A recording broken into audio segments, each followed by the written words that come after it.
Vamos assim fazer a peça de leitura. Primeiramente, vamos esquecer tudo lá fora, todos os nossos problemas, as nossas dificuldades físicas e espirituais. E primeiramente, nós vamos pedir a proteção espiritual necessária para a realização da palestra da noite de hoje, dos passes, das aplicações, do TCA. E vamos, desde já, pedir por todos que estão nessa casa, nessa noite, nós encarnados, os nossos irmãos desencarnados, né? Como nós também vieram receber na noite de hoje a palestra e tudo mais. E também vamos nos lembrar dos nossos familiares que estão em nossos lares, dos nossos vizinhos, dos nossos amigos, enfim, de todos que saibamos que se encontram necessitados também durante a palestra. Levemos os nossos pensamentos até eles e vamos assim pedir por todos para os nossos lares. E assim, para iniciarmos, vamos fazer a oração do Pai Nosso. Pai nosso, que estás nos céus, santificado seja o vosso nome. Venha a nós o vosso reino. Seja feita a vossa vontade, assim na terra como no céu. O pão nosso de cada dia nos dai hoje. Perdoai as nossas ofensas, assim como nós perdoamos a quem nos tem ofendido. E não nos deixeis cair em tentação, mas livrai-nos do mal. E hoje, a gente tem aqui, o nosso irmão, Fernando, Lazarino. Fique à vontade, Obrigado.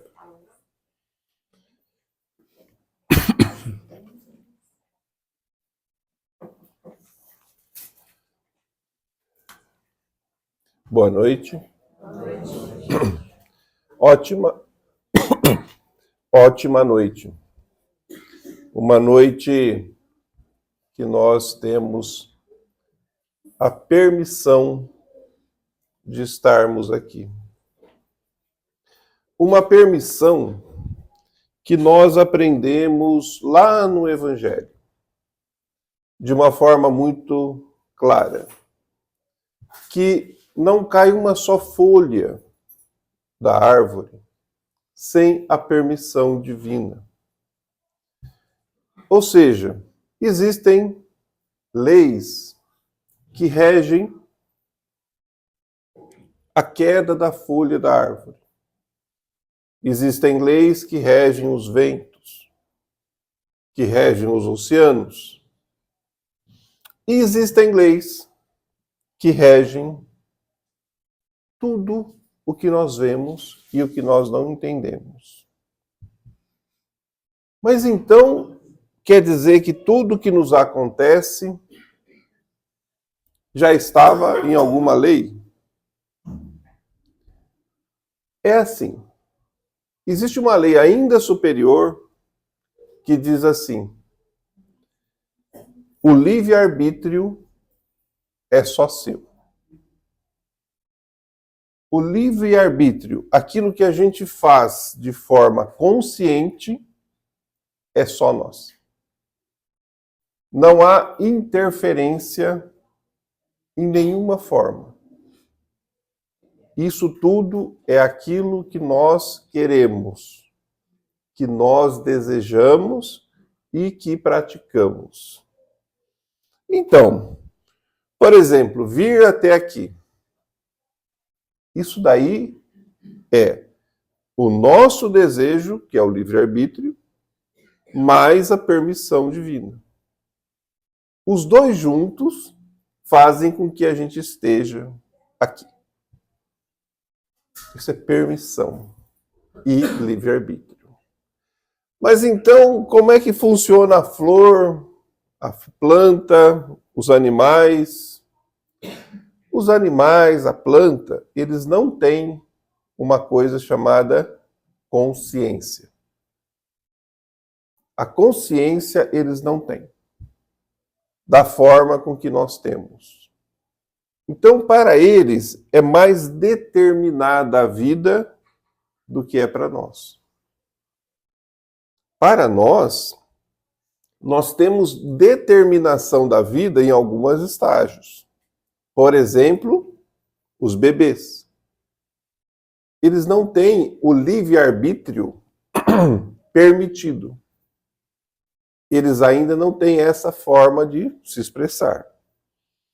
Assim como aquelas pessoas que, por uma questão de passado, eles não podem ter o cérebro e a consciência plena como nós temos, por uma questão de resgate.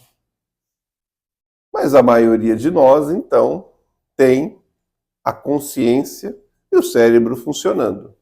Para essas pessoas, que é a grande maioria, existe o livre-arbítrio.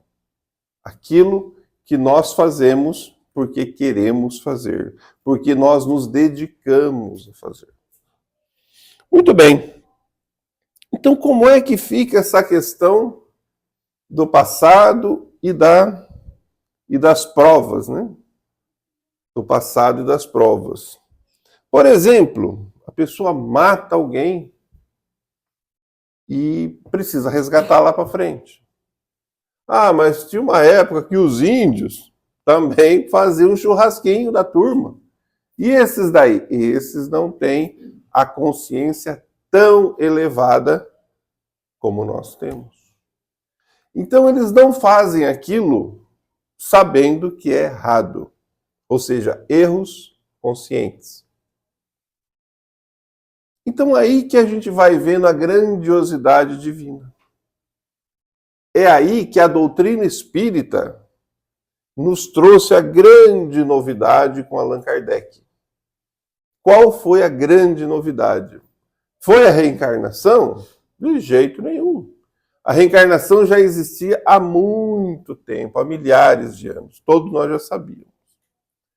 Foi o conceito do Criador? Porque lá no Livro dos Espíritos está lá, né? O que é Deus? Primeira pergunta do Livro dos Espíritos. O que é Deus? Ele trouxe o conceito do Criador? De jeito nenhum. Já existia desde, né, tempos idos. O que mais ele falou? Vida após a morte? Também não, porque isso já existia. Mas o que a doutrina espírita nos trouxe foi o conceito de que nós somos os únicos responsáveis por tudo o que nos ocorre. Seja as grandes conquistas, sejam as faltas e as quedas que nos deixam pior. Quem é responsável? Só nós. Não é o vizinho, não é o amigo, não é o presidente da República, não é o governador, não, somos nós.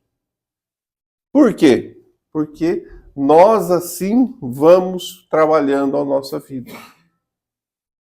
Então é por isso que tem essas coincidências, né?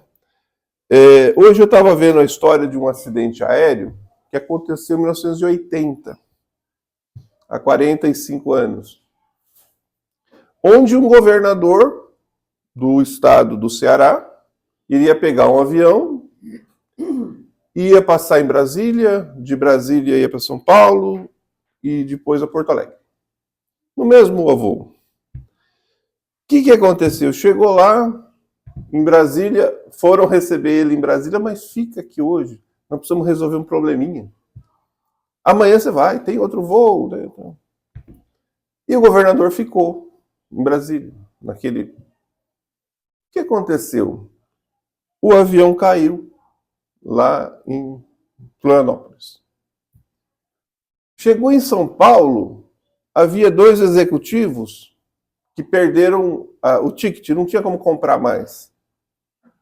E aí eles tinham 2 amigos que falaram, vai conosco aqui, porque a gente melhor a gente ficar aqui, amanhã a gente volta. Aí os amigos foram e os 2 executivos ficaram. E os 2, né? Porque não havia permissão divina para esses que ficaram sair. Então tudo tem permissão divina. Todos aqui, esse mundo tão duro que a gente está vivendo, o que é que nós podemos concluir? Existe permissão divina.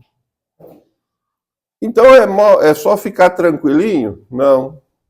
Porque nós temos um alerta. Qual é o nosso alerta? A nossa consciência. É ela que fica nos lembrando. Faz isso, viu? Faz isso, viu? Tem uma outra que é a nossa intuição.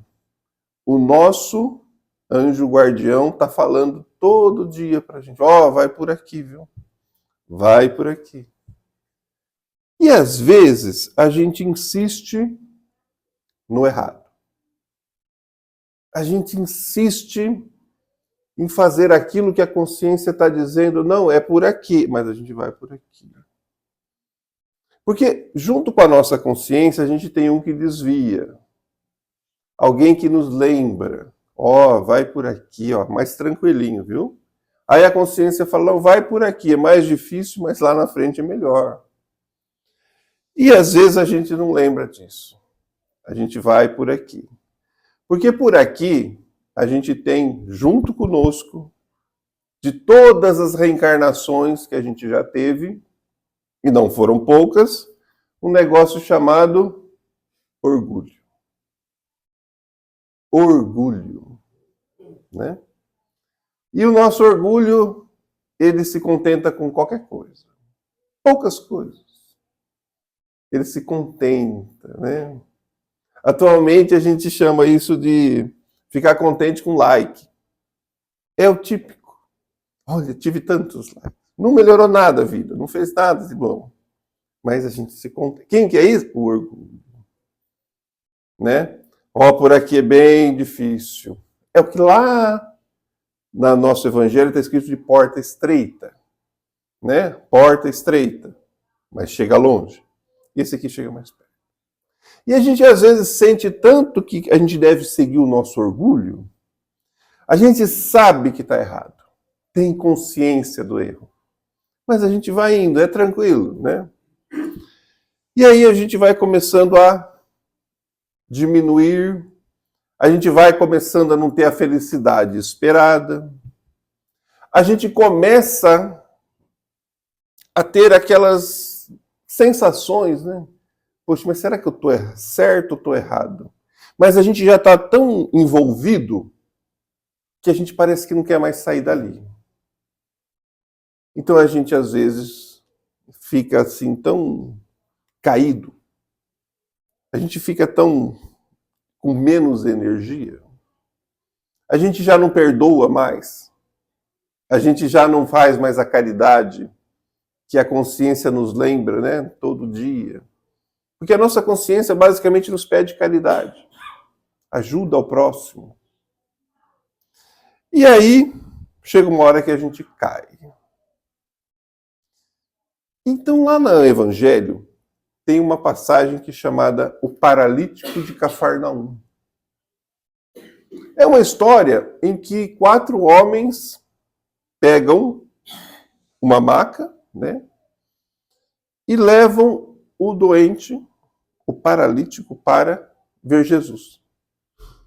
E chega lá, o Jesus estava pregando e era muita gente. E chegando ali, eles não conseguem entrar. Muita gente. O que eles fazem? Tiram as telhas e jogam a maca por cima e colocam a maca na frente de Jesus. E nessa hora é que Jesus fala aquela frase, né? Teus pecados foram perdoados. Pega a tua maca, levanta e vai embora. Não perques mais. Então a gente começa a ver a toda a simbologia que essa passagem tem. A primeira simbologia, a maca. A maca representa quando a gente começa a ficar muito cansado dos nossos livre-arbítrios. Quando a gente começa a dizer, não, já não é mais assim que eu quero. Dr. André Luiz, ele fala, tem uma frase até, que eu mais gosto. Chega uma hora que a gente se cansa dos nossos erros. Tem uma hora que a gente fala, não é mais assim que eu quero. Porque o orgulho já não está mais nos satisfazendo. E, depois de tanto, a consciência começa a brotar. Então isso é a maca, né? E quando a gente decide ir, tem mais um símbolo, os 4 que carregam. Toda vez que a gente já não quer mais aquilo, que a gente quer uma vida nova, diferente, mudada, aparece ajuda. Com certeza, as forças espirituais que regem a folha caindo também aproxima pessoas de boa fé, pessoas de bons modos, para nos ajudar. Porque toda vez que a gente pede ajuda, de forma sincera, a ajuda vem. São os 4 da maca. Muito bem, aí chega na frente da casa, né? Chega na frente da casa. E a casa estava cheia. Isso tem outro símbolo. Toda vez que a gente vai enfrentar o nosso orgulho, os empecilhos aparecem. Tranquilamente. Nós, os espíritas, né, que praticamos o evangelho no lar, que vamos à casa espírita, que vamos fazer a sopa, a alimentação, qualquer coisa, a gente já sabe, né? No dia do compromisso acontece o quê? Alguma confusão.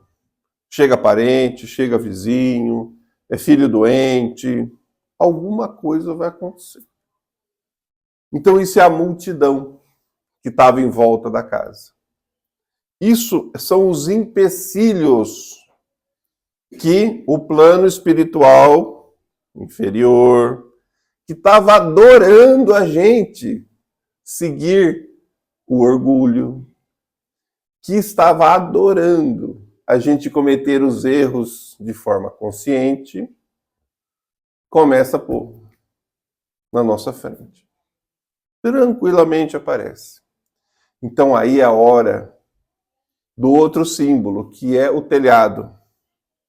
Quando eles tiram a telha, quando eles mudam, o que acontece? A gente tira a telha, alguém já fez, né, isso em casa alguma vez, trocar o telhado. O que acontece, né? Entra luz. Na época de Jesus não tinha forro. Então tirava a telha e entrava a luz. Ou seja, a gente muda o caminho, faz outra coisa, pensa diferente, corta amizades que não são boas, para que a luz volte a entrar. Então, são aqueles caminhos para furar a multidão. E o plano espiritual, gente, eles jogam pesado. O plano espiritual inferior, eles jogam duro, né? Para quem já leu alguns livros, né?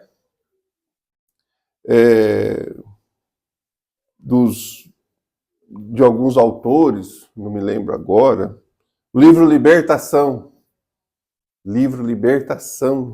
de André Luiz. Esse é um dos melhores. A gente começa a entender o quanto eles gostam do nosso livre-arbítrio negativo. Eles adoram. Mas aí vem a luz. Ou seja, a gente já se movimentou diferente. Já estamos pensando diferente. Já melhoramos a caridade, já somos mais tolerantes, já oramos mais. Praticamos o evangelho no lar. Começamos a olhar as situações e falar assim, nossa, é um problemão, né? Mas com certeza eu faço parte do problema. Com certeza eu sou um dos responsáveis. Vivemos num mundo onde nada é com a gente. Não, não é comigo. Não, não é comigo, para a gente fazer outra coisa. Mas a partir do momento que ele chega à nossa frente, é com a gente. Pode não ser nas outras religiões, mas na doutrina espírita, se o problema chegou, ele é com a gente. Faz parte da nossa reencarnação resolver. Né? Dizem assim, né, que a melhor forma de resolver qualquer problema é a gente falar assim, o quanto eu sou responsável? É aí que começa a iluminar. Se eu sou responsável nisso, vamos começar então a fazer minha parte. E aí aquelas forças espirituais começam a nos ajudar. Começam a nos ver como elementos que assim, merecem ajuda. Mas aí, enquanto a gente fica só no orgulho e no egoísmo, não é comigo, não resolve. Né? A gente não põe uma energia positiva ali. E aí vem Jesus, né? Colocou ali na frente.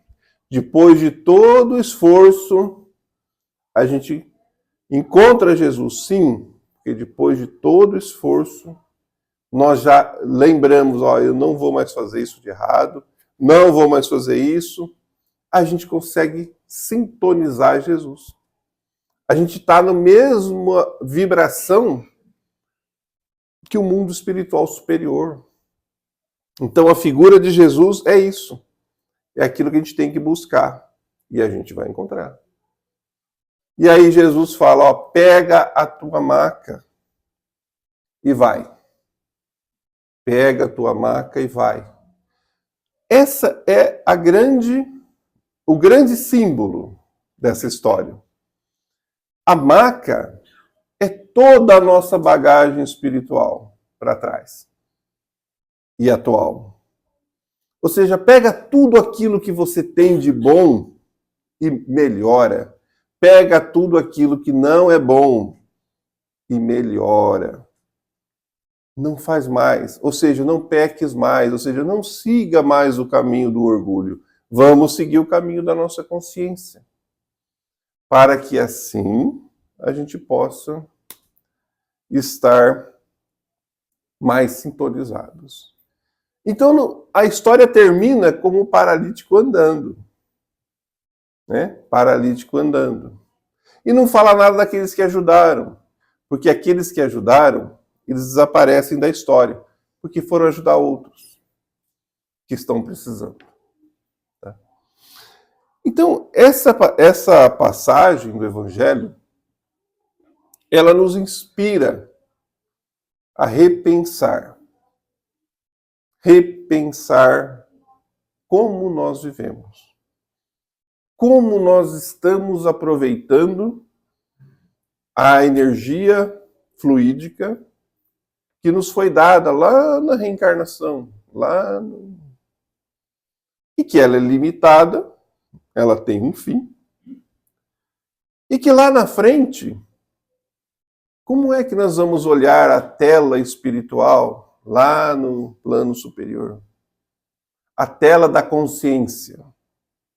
Porque aqui na reencarnação está tudo tranquilinho, né? A gente faz, esconde, mas lá não tem jeito. Lá a gente vai ter um telão enorme assim. E tá vendo isso? Eu fiz isso, eu fiz isso. E é isso que muitas vezes nos levou, né, para baixo. Então que a gente possa ter essa história como um guia. Qual é o caminho consciente que eu estou seguindo? Qual o caminho que estou usando o meu livre-arbítrio lúcido, inteligente, que foi dado para que eu possa praticar a caridade em prol daqueles que nós temos dívidas, ou se eu estou usando do orgulho, que normalmente nos leva à maca e que nos leva a situações difíceis. Como é que estamos usando? Como é que estamos fazendo com as forças espirituais? Estamos indo para onde as forças nos ajudam ou estamos indo para onde elas não nos ajudam? Essa então era a mensagem da noite. Obrigado mais uma vez à casa pelo convite. Obrigado a todos e que assim seja.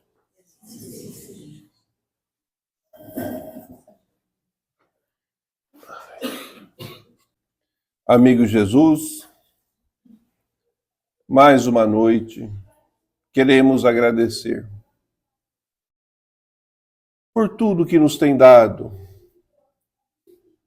por tudo aquilo que temos recebido diariamente e que nos ajuda para nosso crescimento. Muito obrigado, Jesus, por todos os obstáculos que nos são dados para que possamos ser pessoas melhores. Muito obrigado pela doutrina, pelos livros, pelo todo o conhecimento que nos dá a oportunidade de evolução e de felicidade.